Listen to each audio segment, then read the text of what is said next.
Dans cette vidéo, on poursuit nos rappels sur les probabilités de classe de première.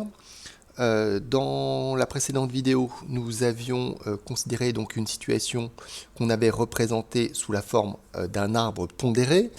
On tirait un premier jeton dans une première urne. Le jeton tiré était ajouté à la deuxième urne. On faisait un tirage dans la deuxième urne. Et on nous demandait de calculer la probabilité d'un événement A. Le deuxième jeton tiré est rouge. Pour cela, nous avions utilisé la formule des probabilités totales. Nous avions utilisé la probabilité de l'intersection. Donc on avait revu ces deux formules pour pouvoir répondre à cette question. Donc on poursuit toujours avec cette situation. Donc ici, on ajoute des questions. On va vous demander de déterminer l'ensemble des valeurs prises par une variable aléatoire. Donc la variable aléatoire ici, c'est le gain. Donc le joueur gagne 100 € si le jeton extrait de la deuxième urne est rouge, 10 s'il est vert et rien s'il est blanc. Donc ça veut dire que notre univers image, qu'on va noter oméga prime, ne contient que 3 valeurs. Les valeurs peuvent être 100, 10 ou 0. Donc on veut déterminer la loi de G. Ça veut dire qu'on veut calculer la probabilité que G soit égal à 100. La probabilité que G soit égale à 10 et la probabilité que G soit égal à 0. Donc précédemment, nous avons calculé la probabilité de l'événement A et justement, l'événement A, c'est le deuxième jeton tiré est rouge et cette probabilité, on a trouvé 5 sur 400. Donc la probabilité que le jeton tiré soit rouge est de 5 sur 400 et dans le cas où le jeton est rouge, le gain est de 100 €. Autrement dit, ce que nous avons calculé, c'est P de G égale 100. Et donc nous avons trouvé 5 sur 400.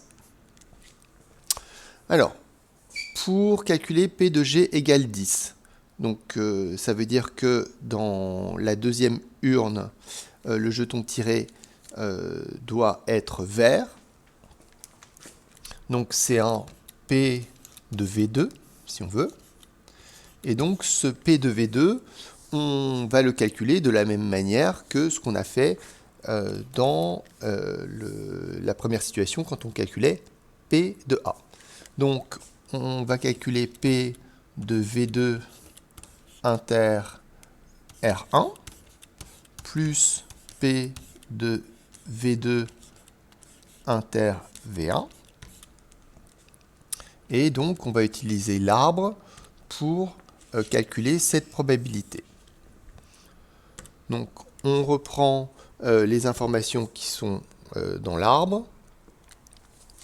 Donc nous avions ici R1 V2, donc on va écrire 1 sur 4 fois 8 sur 100, et V1 inter V2, on va écrire 3 sur 4 fois 9 sur 100. Donc on reporte ces informations-là, donc 1 sur 4 fois 8 sur 100, plus 3 sur 4 fois 9 sur 100. Et donc, on va trouver un total sur 400.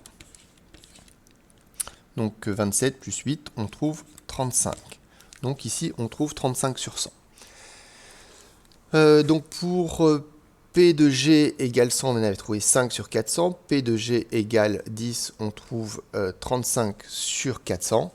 Et pour P de G égale 0, on peut faire le calcul de la même manière, ou bien simplement considérer que c'est les probabilités restantes.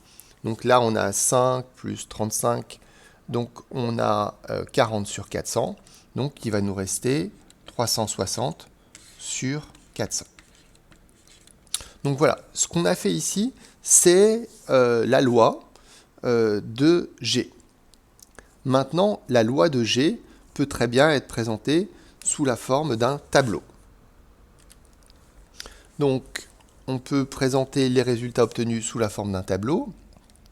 Donc, je vais noter GI les gains possibles. Donc, le premier gain possible, c'était 100, 10 ou 0. Et ici, la probabilité que G soit égal à l'un des gains possibles. On a trouvé 5 sur 400, 35 sur 400, et donc ce qui reste 360 sur 400. Dernière question, où on nous demande de calculer l'espérance de G. Donc l'espérance de G, c'est le gain que l'on peut espérer en moyenne. C'est une moyenne. On va faire une moyenne pondérée, donc 100 multiplié par la probabilité d'obtenir un gain de 100, plus 10 multiplié par la probabilité d'obtenir un gain de 10, plus 0 multiplié par la probabilité d'avoir un gain de 0. Et donc, on fait le total. Donc ici, on trouve 500 et 350. Donc, on trouve 850 sur 400. Donc, voilà l'espérance de gain. Donc, en moyenne, si on veut faire la division, on va trouver 2,125. Donc, en moyenne, on peut espérer à ce jeu gagner 2,125 €. On s'arrête là pour ce rappel.